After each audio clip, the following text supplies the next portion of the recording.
빌립보서 1장 29절 말씀 함께 보시겠습니다.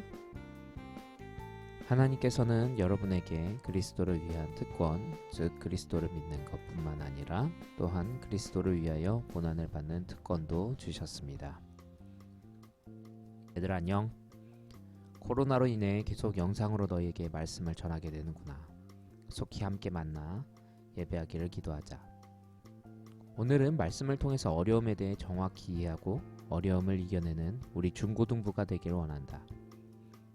우리가 하나님을 믿을 때 종종 오해를 하게 되는 부분이 있는데, 하나님을 잘 믿으면 어려운 일, 힘든 일, 즉 고난이 없어야 하지 않을까 하는 생각이란다. 분명 하나님은 이 어려운 일을 없애실 수 있는데 그 어려움을 그냥 두시는 이유를 이해하지 못하는 것이지.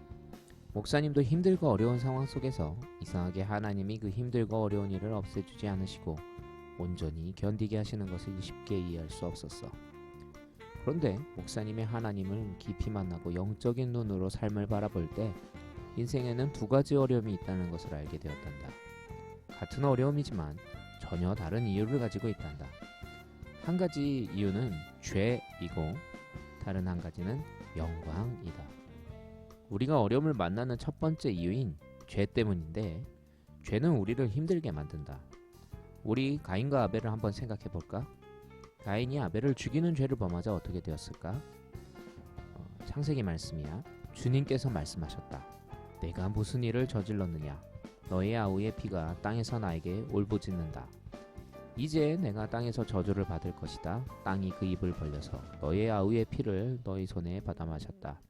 내가 밭을 갈아도 땅이 이제는 너에게 효력을 더 나타내지 않을 것이다. 너는 이 땅 위에서 쉬지도 못하고 떠돌아다니게 될 것이다.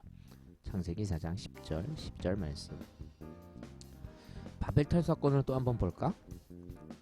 주님께서 말씀하셨다. 보아라, 만일 사람들이 같은 말을 쓰는 한 백성으로서 이렇게 이런 일을 하기 시작하였으니 이제 그들은 하고자 하는 것은 무엇이든지 하지 못할 일이 없을 것이다.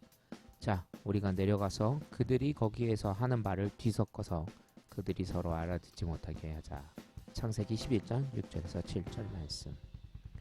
이 일을 통해서 너희는 영어를 배우고 고난을 겪고 있는 것이다. 목사님도 마찬가지고. 이처럼 죄는 우리를 어려움에 빠지게 한다. 그렇기 때문에 하나님은 반드시 죄를 깨닫고 회개하라고 말씀하시고 우리에게 죄 짓지 말라고 하시는 것이야. 그러면 죄가 없다고 어려움이 없을까? 아니, 죄가 없어도 어려움은 있다. 인류 역사상 죄가 분명히 없는 한 분이 계셨는데 그분이 예수님이시다. 그런데 예수님은 전혀 어려움이 없으셨을까? 일단 죄로 인한 어려움은 전혀 없으셨어. 그러나 다른 어려움이 있으셨지. 이 어려움은 죄 때문에 겪는 어려움과는 완전히 달라. 바로 하나님의 영광을 위한 고난이란다. 우리 예수님은 사람과 똑같이 자라나셨고 40일간이나 굶주려도 보셨고 마귀에게 유혹도 당해보셨고 자신이 창조하신 인간들에게 말도 안 되는 이유로 큰 비난도 받으셨다. 거짓말쟁이로 몰리셨고 침뱉음도 당하셨고 맞으시고, 그리고 고난, 그 어려움의 결정판이 십자가라는 엄청난 어려움도 겪으셨지. 온전한 하나님이시지만 사람을 입으신 예수님에게 이 과정은 절대 쉽지 않으셨다. 하지만 이 일을 통해서 많은 사람이 살아나고 기쁨을 누리고 살아갈 수 있기 때문에 그 모든 과정이 어렵더라도 보람있고 가치 있는 일이라는 것을 아셨기 때문에 예수님은 그 모든 어려움을 아름답게 감당하신 것이다. 하나님께 영광을 돌리는 일이 그 영광의 무게만큼 쉽지 않다는 것을 예수님은 보여주셨어.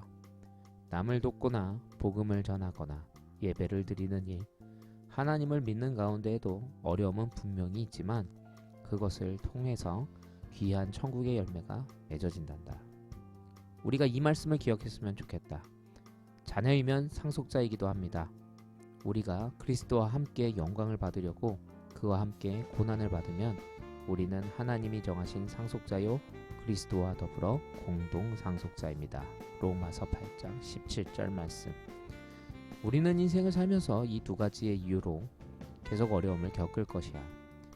여러 어려움을 만날 때 언제든 목사님을 찾아오면 좋겠구나. 죄 때문이라면 우리 함께 회개하면서 그 어려움을 이겨내가자.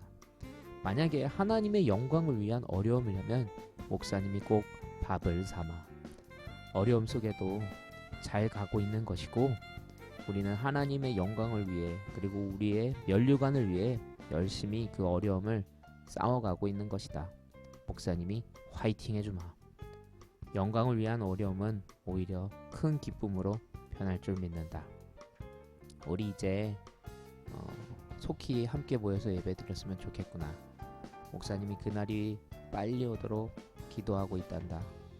우리 죄로 인한 어려움은 다 주력하고 하나님의 영광을 위한 어려움은 오히려 기쁨으로 감당하는 중고등부 되기를 목사님 기도할게요. 사랑해요.